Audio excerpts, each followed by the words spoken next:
Baik. Jadi hikmah seterusnya adalah memenuhkan syahwat sebahagian lelaki yang tidak dapat dipenuhi oleh seorang lelaki. Dan kadang-kadang terdapat lelaki yang mana dia memang memerlukan lebih daripada seorang isteri.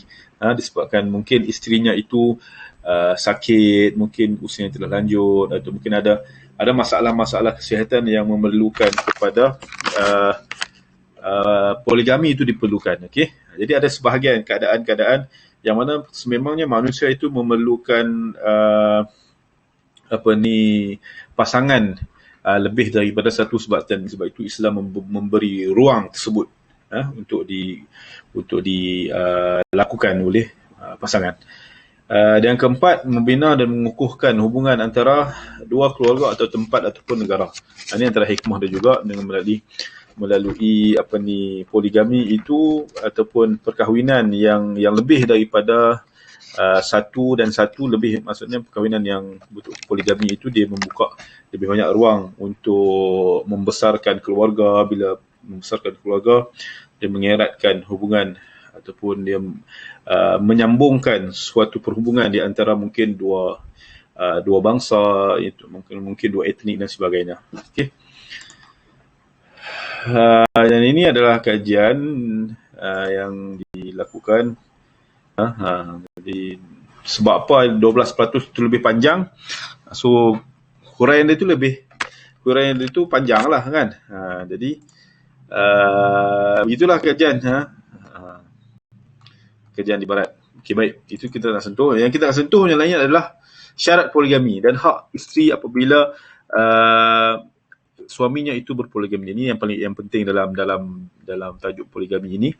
Baik, syarat untuk sememangnya Islam memberikan ruang bagi seorang suami untuk mengamalkan poligami, namun ia tertakluk kepada syarat-syarat tertentu. Dan terdapat juga di dalam poligami itu hak bagi isteri yang perlu dipenuhi oleh suami yang ingin mengamalkan poligami. Baik, yang pertama adalah syarat yang pertama adalah hanya 4 isteri sahaja yang dibenarkan.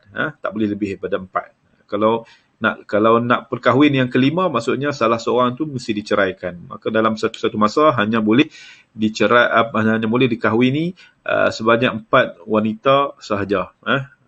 Dan para sahabat juga pernah menceritakan keadaan mereka ketika itu. Qais bin Sabit berkata, dulu aku ada 8 orang isteri masa zaman jahiliah. Kemudian datang Islam, maka Nabi menyuruh aku memilih 4 orang sahaja daripada 8 tersebut. Yang 8 tersebut lagi telah diceraikan. Kan, begitu juga dengan sahabat-sahabat lain, ada yang sampai 10. Misalnya kisah Ghailan bin Salamah yang punya 10 orang isteri, dan Naufal mempunyai 5 isteri, dan Nabi menyuruh mereka mengahadkan 4 orang sahaja. Itu adalah keadaan poligami yang dengan isteri yang ramai ini merupakan suatu fenomena yang biasa pada Arab zaman dahulu.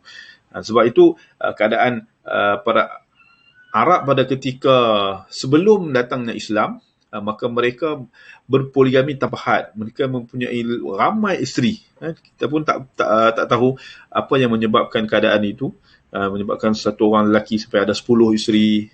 Kemudian Islam datang mengecilkan sehingga kepada 4.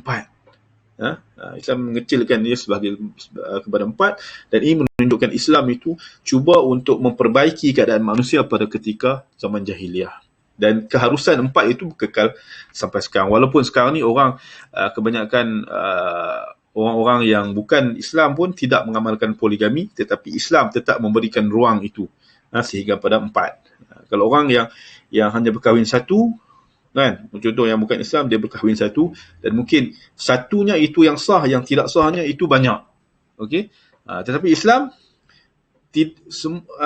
pasangan itu hanya 4. Siapa yang melakukan lebih daripada itu tidak dibenarkan, dan siapa yang melakukan pasangan hubungan yang tidak sah taraf juga tidak dibenarkan. Okey, hanya yang dibenarkan secara syar'i sahaja. Okey.